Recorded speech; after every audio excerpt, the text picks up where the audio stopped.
고린도에 있는 동안에 바울이 에베소에 도착을 합니다. 그리고 에베소 교회에 12명쯤 되는 사람들과 함께 예수님의 제자들이라고 얘기하는 교회의 사도들, 귀중한 사람들이라고 여기는 12명과 교제하다가 이들과 대화하다 보니까 조금 뭔가 이상해요. 그래서 이들에게 질문하죠. 당신 예수님 믿을 때 성령 받았습니까? 라고 질문을 해요. 그랬더니 그들의 대답이 뭐였습니까? 우리는 성령이 있다는 사실도 듣지 못했습니다. 라고 이야기를 하는 거예요. 이들은 교회도 다니고 있었고 예수님도 믿고 하나님도 믿고 침례도 받았지만 이들은 정작 중요한 성령을 받지 못했어요. 성령이 계시다는 것도 들어보지 못한 거예요. 여러분들은 어떻습니까? 여러분들은 성령이 계시다는 것, 성령이 계시다는 것 믿으십니까? 들어보셨습니까? 이들이 받은 침례는 받았어요. 여러분 침례 받은 사람들 있죠. 침례 받고 세례 받고 세례는 받았지만 이들이 받은 세례는 정작 요한의 침례였어요. 요한의 침례는 뭐였어요? 회개를 촉구하는 침례였어요. 물론 구원받기 위해서 우리가 가장 필요한 거는 뭐예요? 침례받고 회개하는 거예요. 회개하는 거. 내 죄에 대해서, 내 잘못, 나는 죄인이라는 것이, 죄인이다라는 것이 그 사실이 인정되어져야 되고 그 사실이 고백되어져야 돼요. 가장 기본적인 거예요. 내가 죄인인 것이 느껴지지 않고 믿어지지 않으면 구원받을 수 없는 거예요. 그런데 나는 죄인입니다 라는 것, 그것을 외쳤던 것이 누구예요? 침례 요한이에요. 이들이 받았던 건 그냥 침례 요한의 회개하라 천국이 가까이 왔느니라, 그것 때문에 회개하는 침례를 받았어요. 그런데 침례 요한이 정작 중요하게 외쳤던 건 뭐예요? 회개하는 것 거기까지가 아니라 내 뒤에 오실 분이 계신데 그분을 너희들은 믿어야 된다. 그분이 바로 누구기 때문에 하나님의 아들이시고 메시아이기 때문에 내 뒤에 오시는 분을 믿어야 된다라고 침례 요한이 외쳤어요. 근데 그분이 누구라고 바울이 얘기합니까? 그분이 바로 예수 그리스도다. 니네가 그렇게 지금까지 기다리고 있는 메시아가 바로 이미 오신 예수 그리스도이시다라는 것을 바울이 계속해서 말하고 있는 거예요. 이 복음을 전하자마자 이 에베소 교회에 있는 12명의 사람들이 어떻게 했습니까? 바울의 말을 받아들이고 회개하고 다시 침례를 받아요. 이들이 침례를 받고 나자 바울이 그들 머리 위에 안수하니까 어떤 일이 일어났습니까? 그때서야 성령의 침례를 받게 됩니다. 성령의 침례를 받게 되니까 방언이 터지고 예언이 터져나오고 놀라운 역사가 그곳 가운데 나타나는 거예요. 여러분 예수님 믿으십니까? 예수님 믿으시면 성령 받으셔야 됩니다. 침례 받으셔야 됩니다. 이건 선택사항이 아니에요. 내가 구원받기 위해서 반드시 필요한 거는 성령 받아야 되는 거예요. 교회만 다니는 인생이 아니라 성령 받아서 변화된 인생, 주님께 붙들림 받은 인생, 예수께 붙들림 받은 인생, 예수 이름으로 살아가는 인생이 되길 주님의 이름으로 축복합니다. 오늘 말씀은 사도행전 19장 8절부터 20절까지 말씀이에요. 에베소 교회에도 드디어 예수 이름으로, 그전에는 침례 요한의 그냥 침례를 받았지만 이제 예수의 이름으로 침례를 받게 되니까 성령의 역사가 이 에베소 교회 가운데 나타나기 시작하는 것을 보게 됩니다. 오늘 본문 8절과 9절 말씀 함께 9절부터 10절까지의 말씀을 합독하도록 하겠습니다. 이 말씀은 살아계신 하나님 말씀입니다. 8절부터 10절입니다. 시작. 들어가 석 달 동안 담대하게 말하며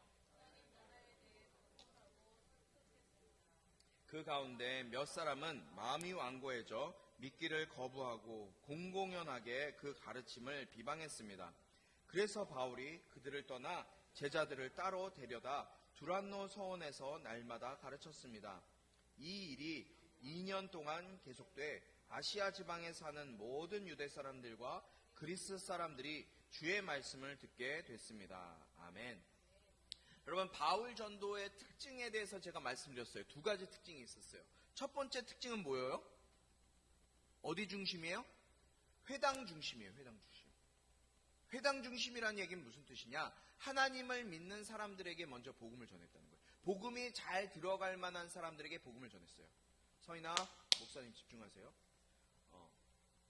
복음이 들어갈 사람에게 바울은 복음을 먼저 전했어요. 두 번째는 어떤 특징이 있었어요? 혼자 사역한 것이 아니라 어떻게 사역했다고요? 팀을 이루어 사역했어요.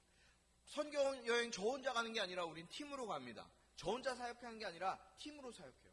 우리 꿈꾸는 교회가 사역할 때 저 혼자 하지 않습니다. 같이 합니다. 찬양팀 저 혼자 하지 않습니다. 처음에는 저 혼자 했습니다. 그러나 이제 팀으로 사역하고 있습니다. 복음 전도의 효과적인 효과를 내기 위해서 바울은 항상 그런 걸 고민했어요. 근데 바울의 첫 번째 회당 중심, 두 번째는 팀 사역을 했어요. 오늘도 바울은 회당 중심으로 석 달 동안, 석 달이라는 얘기는 몇 달이에요? 석 달은 몇 달이에요? 3달 동안 담대하게 하나님 나라 또 복음, 천국 복음에 대해 이 회당에 들어가서 말씀을 담대하게 전하는 모습을 보게 돼요. 그런데 오늘 본문에도 여전히 그 마음을 전하는데 여전히 마음이 완고해져서 믿음을 거부하고 비방하는 사람들이 있는 모습을 보게 돼요. 본문에 그대로 나오잖아요. 어떻게 됐다고요? 마음이 완고해져서 그 들은 복음을 비방하는 거예요. 거부하는 것뿐만 아니라 비방해요. 여러분, 바울 입장에서 한번 생각해 보세요. 바울 입장에서. 바울 얼마나 속상했을까요? 너무한 일이에요. 바울이 한 일은 뭐밖에 없는데요. 예수의 이름 전한 것뿐밖에 없어요. 그런데 하나님은 물론 바울에게 항상 때마다 시마다 동역자들을 보내주셔서 바울이 사역을 잘 감당할 수 있도록 바울이 이 맡겨주신 사명을 능력 있게 감당할 수 있도록 동역자들을 붙여주셨어요. 계속해서 자신을 그런데 전할 때마다 누가 있는 거예요? 말씀을 듣고 비방하는 사람들이 마음이 계속해서 그들 때문에 마음이 힘들었을지도 몰라요. 받아들이지 않고 완고해져서 오히려 비방하고 배척하기까지 하죠. 제가 이 말씀을 보다가 바울 참 많이 힘들었겠다. 바울 힘들었겠다. 라는 생각을 한편으로는 했어요. 그런데 바울이 그렇게 힘들었다고 생각한 거는 어떻게 보면 지극히 연약한 인간적인 나의 생각이겠구나 라는 마음이 떠올랐어요. 여러분, 살아가면서 어려움 없이 살기를 싫어하는 사람이 있을까요? 내 삶 가운데 어려움이라는 것은 내 삶에 없었으면 좋겠다 하는 사람이 있을까요? 모두가 다 어려움이 없기를 원하죠. 어려움이 있기를 원하는 사람은 아마 단 한 사람도 없을 거예요. 난 어려움 겪으면서 살았으면 좋겠어. 나는 고난이 오고 시련이 오고 나를 넘어뜨리려고 하는 악한 것들이 막 나를 누르는 일들이 나에게 매일매일 있었으면 좋겠어 하는 사람은 아마 단 한 사람도 없을 거예요. 돈이 없어서 힘든 것이 아니라, 먹을 것이 없어서 힘든 것이 아니라, 바울은 뭐 때문에 힘들었을까요? 뭐 때문에? 믿음으로 살려고 하니까 힘든 거예요. 믿음으로 살려고 하니까. 예수로 살려고 하니까 힘든 거예요. 어떤 목사님 설교, 정확하게 기억은 나진 않지만 어떤 목사님의 설교를 들으니까 그 목사님도 이런 말씀하시더라고요. 저랑 너무 마음이 같은 말씀이었어요. 바울은 가는 곳곳마다 무슨 일이든 생겨요. 가는 곳곳마다 무슨 일이든 생겨요. 생각해 보세요. 여러분, 지금까지 이 사도행전 말씀을 들으면서 바울이 가는 곳마다 어떤 일이 안 생겼던 곳이 없어요. 항상 무슨 일이 생겨요. 좋은 일이 생길 때도 있었고 안 좋은 일이 생길 때도 있었고 계속해서 일이 생겨요. 그런데 왜 이렇게 바울이 가는 곳곳마다 무슨 일이 생길까요? 왜 일이 생길까요? 왜요?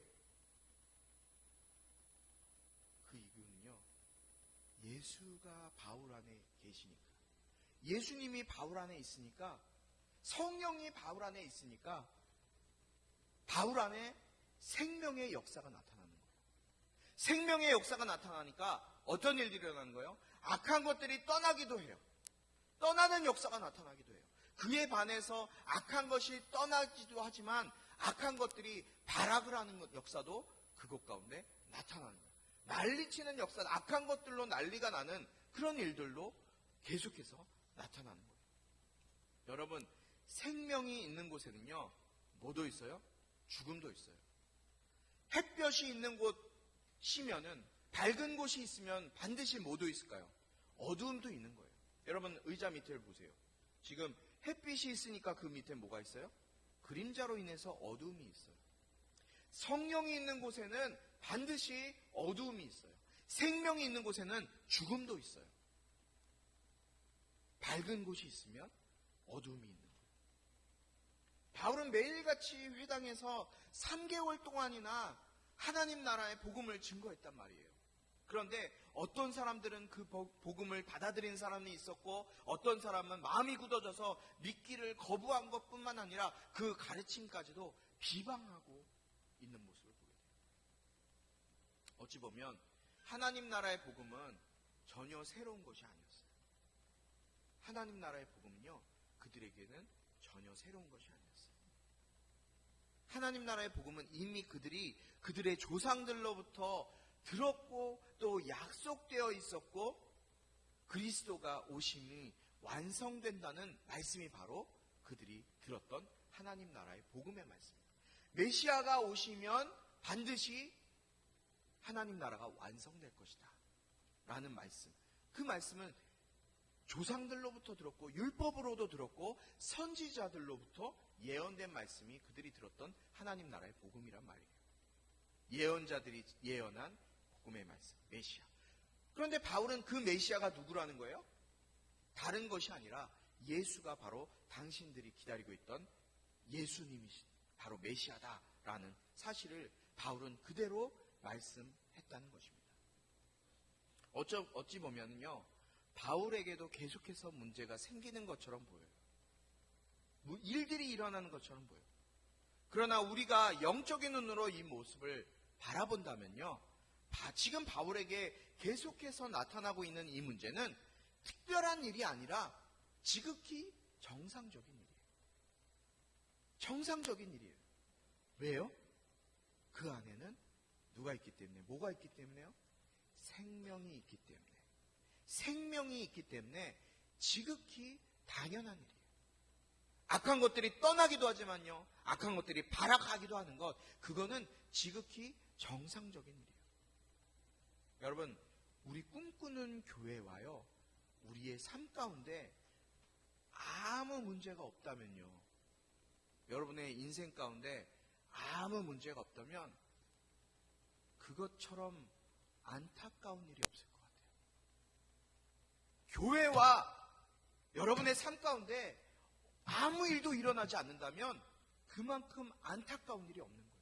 왜요? 왜 그래요? 그 안에 성령이 일하시지 않는다는 증거예요. 성령이 계시지 않다는 증거. 내가 예수 믿는데 내 삶 가운데 아무 일도 일어나지 않는다? 교회가 이곳에 있는데 교회 안에서 아무 일도 일어나지 않는다? 이처럼 슬픈 일이 어디 있어요? 여러분, 만약에 여러분의 삶 가운데 문제가 없고 늘 좋은 일만 일어나고 늘 평안한 일만 일어난다, 심각하게 고민하시기 바라요. 내 안에 성령님께서 일하시는가? 내 안에 성령님이 역사하시는가? 한번 여러분의 신앙을 돌이켜보시기 바라요. 예수님을 믿으면요, 우리 안에 성령님이 거하시고 성령을 통해 악한 것들이 떠나든지 악한 것들이 더 역사하든지 분명히 둘 중에 하나가 나타나게 될 거예요. 사랑하는 우리 꿈꾸는 교회 성도 여러분, 저와 여러분의 삶 가운데 예수님의 흔적이 나타나게 되길 주님의 이름으로 축복합니다. 좋은 일이든 안 좋은 일이든 예수로 인해서 우리의 삶 속에서 주님의 흔적이 나타나게 되길 주님의 이름으로 축원합니다. 바울은 이렇게 하나님 나라의 복음에 대해서 거부하고 비방하는 사람들을 떠나서 안 되겠구나, 저 사람들, 마음이 굳어져 있는 사람들에게 도저히 전해서는 안 되겠구나 하고 이제 제자들을 따로 세우기로 결심하게 돼요. 그 제자들의 모임이 어디에서 시작됩니까? 두란노 서원에서 시작돼요. 두란노 서원. 들어보셨어요? 신앙서적을 많이 보시는 분들은 알 거예요. 두란노 서원이라는 출판사가 있잖아요. 어디 교회예요? 어디요? 온누리 교회에 있는 두란노 서원. 맞아요. 그 두란노 서원에서 그 두란노 서원으로 활동 범위를 넓히고 그것을 발판 삼아 이제 제자들을 양성하는 일을 하게 됩니다. 바울은 두란노 서원에서 오전 11시부터 오후 4시까지 한 가지밖에 안 해요. 복음을 강론하고 그들을 가르쳤어요. 제자들을 말씀으로 가르쳤어요. 여러분, 이 시간대는 어떤 시간대였냐면요. 페르시아, 이 이스라엘 지역, 그 소아시아 지역의 가장 강력한 이 태양으로 인해서요. 너무나 뜨거운 기후로 인해서 대부분의 사람들이 낮잠을 자고 휴식을 취하는 시간이 오전 11시부터 오후 4시, 요 시간까지라고 해요. 가장 힘든 이 시간에 바울은 제자들을 따로 모아서 복음을 듣고 2년 동안 이곳에서 복음을 나누고 서로 말씀을 읽고 나누는 시간을 보내게 돼요. 이 두란노 서원의 말씀을 양육을 통해서 어떤 일이 일어나는지 아세요? 오늘 10절에 보니까 이 일이 2년 동안 계속돼 아시아 지방에 사는 모든 유대 사람들과 그리스 사람들이 주의 말씀을 듣게 됐습니다. 라고 기록되어져 있어요. 어떻게 됐다고요? 그곳에 사는 그 아시아 지방이라는 얘기는 터키 지방을 얘기해요. 지금 바울이 거하고 있는 그 터키 지방에 사는 모든 유대인들과 그리스 사람들이 주의 말씀을 듣게 된 거예요. 여러분들 얼마나 놀라운 복음의 확장이 일어납니까? 2년 동안 그저 제자들을 세우고 말씀을 나눴을 뿐인데 모든 사람들에게 복음이 들려지는 일이 나타납니다. 사랑하는 우리 꿈꾸는 교회 성도 여러분, 저는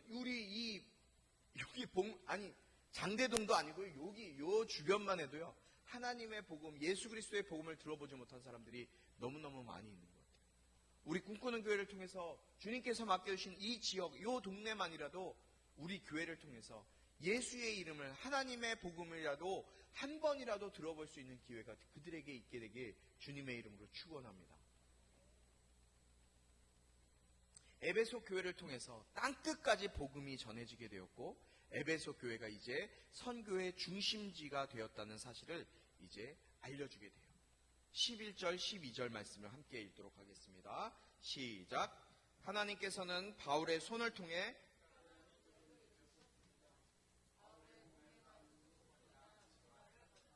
환자들에게 대기만 하면 그들의 병이 낫고 악한 영들이 떠나갔습니다. 아멘. 여러분, 복음이 흥왕해지고 복음이 막 퍼지고 하나님께서 이런 일들이 모든 사람들에게 복음이 전파되니까 어떤 일이 일어나요? 바울에게 하나님이 성령의 특별한 능력을, 은사를 허락해 주세요. 12절에 보니까 어떤 내용이에요? 바울의 몸에 닿은 손수건 앞치마를 가져다가 환자들에게 대기만 하면 그들의 병이 낫고 악한 영들이 떠나가는 역사들이 나타나게 되는 거예요. 할렐루야. 할렐루야. 우리는 그런데 이 부분을 주목해서 봐야 돼요. 여러분, 제가 막 기도하다가 막 성령의 은사를 받았어요.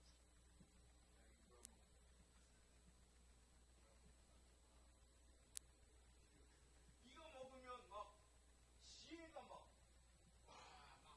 지혜가 막 샘솟듯이 막 솟아나. 이 물 한번 막아봐. 그래서 이 물을 팔아. 그럴 수도 있잖아요. 그 대표적인 사람이 누군지 아세요? 만민중앙교회 이초석이라고 있어요. 여기 사진 한번 보여주세요. 그분이 물론 뭐 성령의 사역을 했던 사람인지는 모르겠습니다. 그런데 이 무한단물이라고 많이 들어보셨죠? 무한단물, 권능의 단물이라고 해서 이렇게 무한단물이에요. 이렇게 단물이 솟아나요. 그럼 이 무한단물을 통해서 이 무한단물을 이렇게 뭐 보신 분 있을 거예요. 요만한 통에다 담아요. 여기 몇만 원씩이에요. 그래서 요거를 하가면 아픈 데다 이렇게 막 바르거나 먹거나 하면 병이 다 낫는 거예요. 왜냐하면 이게 하나님이 이 이초성 목사한테, 이재롱 목사한테 이 뭐 성령의 은사를 부어줬다는 거예요. 그래서 그 만민중앙교회 가면요, 이 무한 단물로 어항을 꾸며놨어요. 어항을 꾸며놨는데 그 어항에는 열대어랑 민물고기가 같이 사는 거예요. 신기한 일이잖아요. 그 막 MBC 그 PD 수첩에서 이 만민중앙교회를 막 찾아가서 막 했거든요. 그래서 막 난리가 났었잖아요. 예전에 뉴스에서 보셨죠? 다 기억나시죠? 우리 또 아나운서 하셨으니까 잘 아실 거예요. 근데 그 취재가 있고 나서 바로 막 그 기자가, 이 취재하던 기자가 찾아갔는데 그 다음날로 이 수족관이 바로 사라져버리는 그런 일이 일어났대요. 그게 더 신기해요. 하루 만에 수족관이 사라졌대요. 어쨌든 이런 일들이 일어나요. 자, 이 사진은 넘겨주시면 되겠습니다.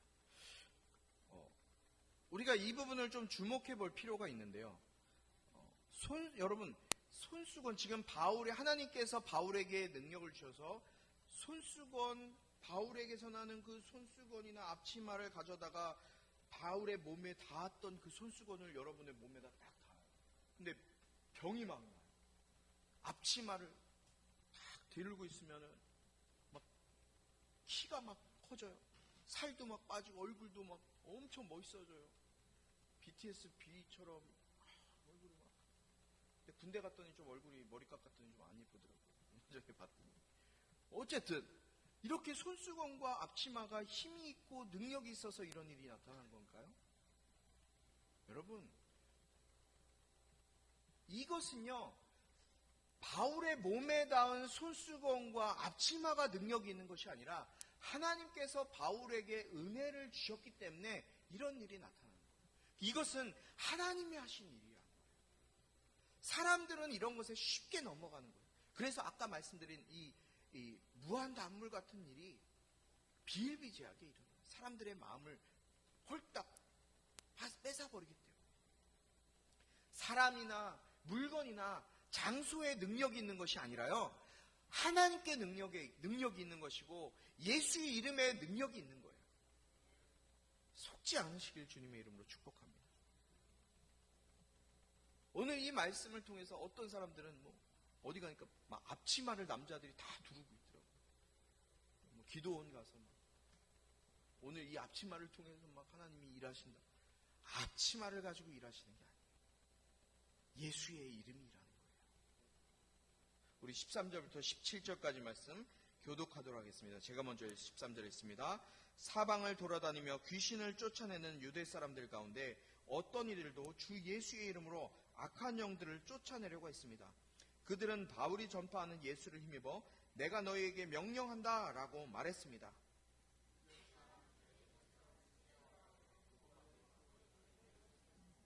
그러자 그 악한 영이 그들에게 대답했습니다. 내가 예수를 알고 바울도 안다. 그런데 너희는 누구냐?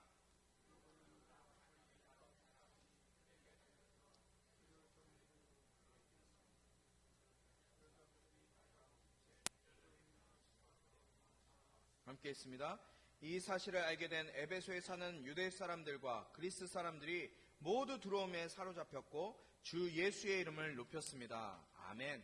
바울이 하나님의 능력을 힘입어서 성령의 역사가 나타나니까 주변의 이 모습을 보고 많은 사람들이 그것을 흉내내기 시작한 거예요.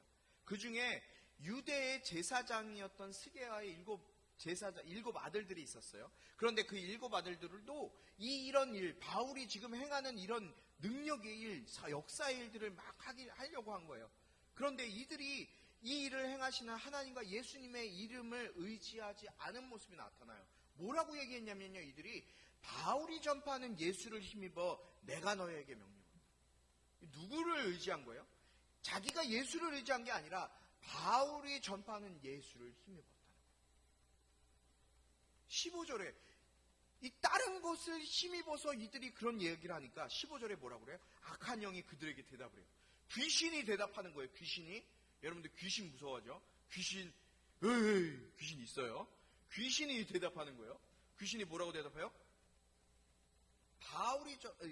내가 예수도 알고 바울도 안다. 그런데 너는 누구냐?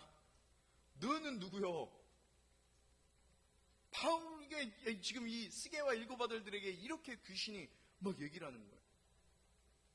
이들이 정말 예수의 이름을 의지한 것이라면 악한 영들은 이미 예수의 이름 앞에 무릎을 꿇고 나갔을 거예요. 그러나 이들이 말한 것은 그저 당시에 마술사들이 그냥 행하던 하나의 주술에 불과한 거예요. 주술. 당시에 수많은 이 마술사들이 있었거든요. 마술을 행했던 사람들이 있단 말이죠. 그러니까 그들이 무엇을 하냐면 마술사들은 주문을 외워요. 여러분들 이거 뭐예요? 우리 연서가 제일 좋아하는 해리포터. 해리포터에도 마술이 있잖아요. 마술. 주문. 그게 뭐예요? 연서가 잘할 것 같은데 지금 뭐 팔이 들어와서 정신이 없네요.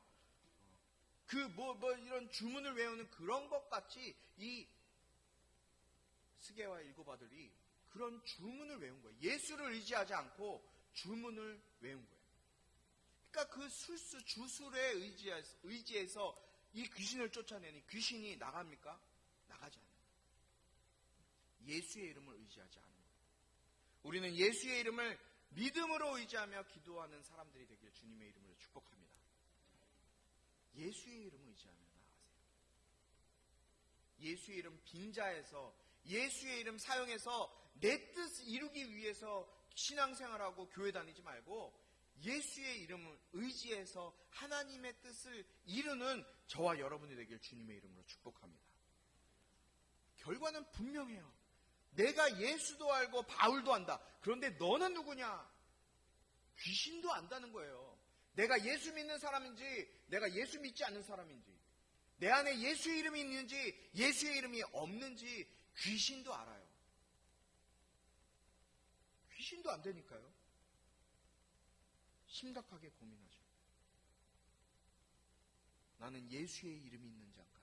예수의 이름이 없는 자인가?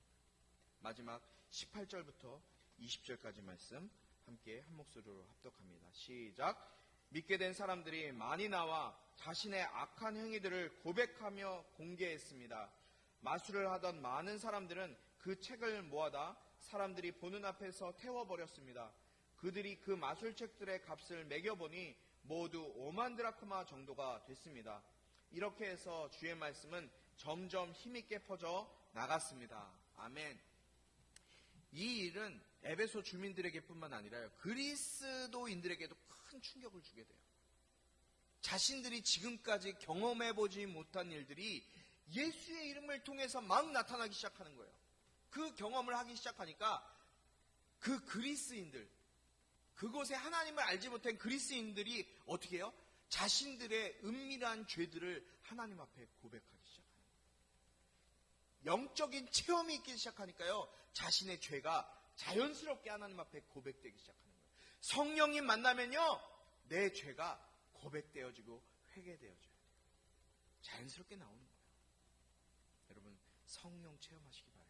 성령님이 여러분 가운데 여러분의 죄를 깨닫게 하시고 그 죄를 회개케 하는 역사가 나타나게 되길 주님의 이름으로 축원합니다. 마술을 하던 사람들도 그들이 보던 책, 그들이 그렇게 중요하게 여기는 책들을 모아다가요. 내가 이 마술로 해결하는 이거는 잽이 안 되는구나. 지금 이 바울이 하는 일은 이건 이 인문학으로도 해결이 안 되는구나. 철학으로도 해결이 안 되는구나. 바울이 모아서요. 그 자신들이 모아서요. 그 책을 사람들이 보는 앞에 가지고 나와서 태워버리는데요. 그 책이 책값이 얼마라고 기록되어 있어요. 오늘 19절에 보니까 5만 드라크마. 5만 드라크마는 무슨 얼마일까요? 5만 드라크마. 1드라크마가요. 당시 하루 품삯이에요. 장정 하루 품삯 1드라크마가. 그럼 5만 드라크마는 5만 일당이에요. 5만 일 동안 했던 일당. 지금 일당 노가다 일당 치면은 한 15만 원 정도 되거든요. 15만 원, 20만 원 정도 해요. 세죠. 근데 한 방 딱 쳐서 10만 원을 생각하고 5만 드라크마 하면 얼마인지 알아요? 이 책값만 50억 원이에요. 50억 원.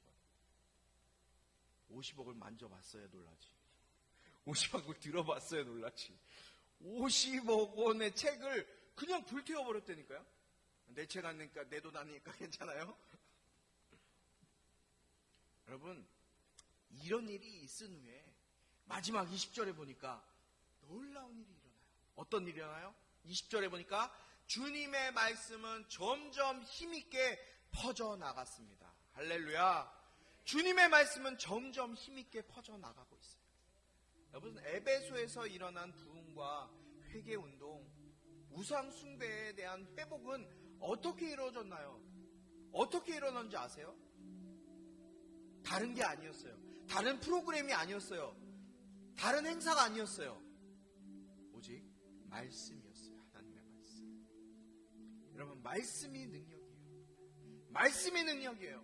하나님의 말씀은 참 영적인 부흥의 기초가 되는 게 바로 하나님의 말씀이에요.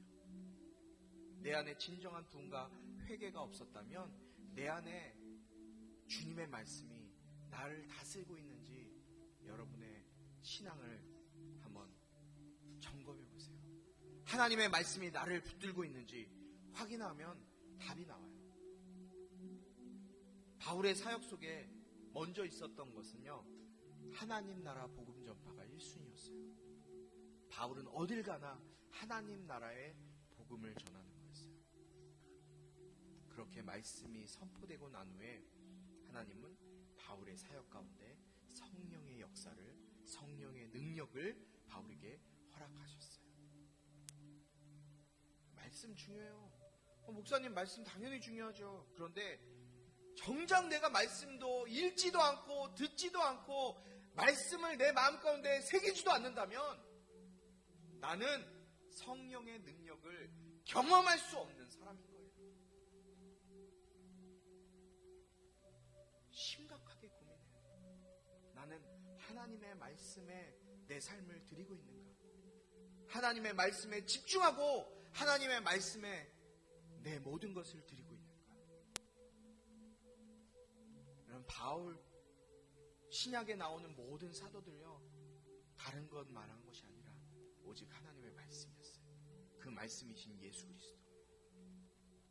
히브리서 4장 12절, 이 말씀의 능력을 어떻게 표현하는지 아세요? 이 말씀 많이 외우시죠?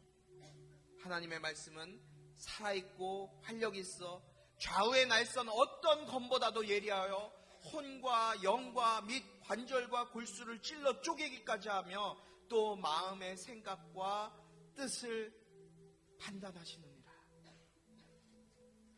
사랑하는 우리 꿈꾸는 교회 성도 여러분, 하나님의 말씀은요, 우리의 생각을, 우리의 마음을요 찔러 쪼개기까지 하세요. 모든 것을 다 알고 계세요. 내 삶이 올바른 삶을 살아가고 있는지, 하나님이 원하시는 삶을 내가 살고 있는지 살고 있지 않는지 하나님의 말씀에 비추어 보면 정확하게 판단이 돼요. 여러분, 우리는 다른 것 의지하지 않고 하나님 말씀 의지하며 나가는 인생 되길 주님의 이름으로 축복합니다. 오늘 이 찬양을 같이 좀 나누기를 원합니다. 말씀 앞에서라는 찬양인데요, 우리가 예전에 불러봤던 찬양입니다. 말씀 앞에서 경외함으로 주님께 홀로 섭니다. 생명의 말씀 읽고 순정해 주를 예배합니다. 기록된 말씀 힘이 있어서 진리로 우리를 거룩해 합니다. 거룩한 말씀 세세 영원히 복음이 되어 말씀하시네. 하나님 말씀에 두려워 떠는 자, 그 말씀에 생명을 거는 자, 한 사람 찾으시는 주님의 약속을 믿어 하나님 말씀에 운명을 거는 자, 순종하며 주 따라가는 자, 영원한 하나님 나라 이뤄갈 주의 교회여 일어나라. 저는 이 말씀에 두려워 떠는 저와 여러분이 될 수 있길 주님의 이름으로 축복합니다. 우리 예수 그리스도의 은혜와 하나님 아버지의 극진하신 사랑과 성령의 감화 감동 치유 회복 세워주심의 은혜가 이 시간 하나님의 말씀이신 예수 의지하여 살아가기로 다짐하는 모든 심령들 가운데 지금부터 영원토록 함께하기를 축원하옵나이다. 아멘.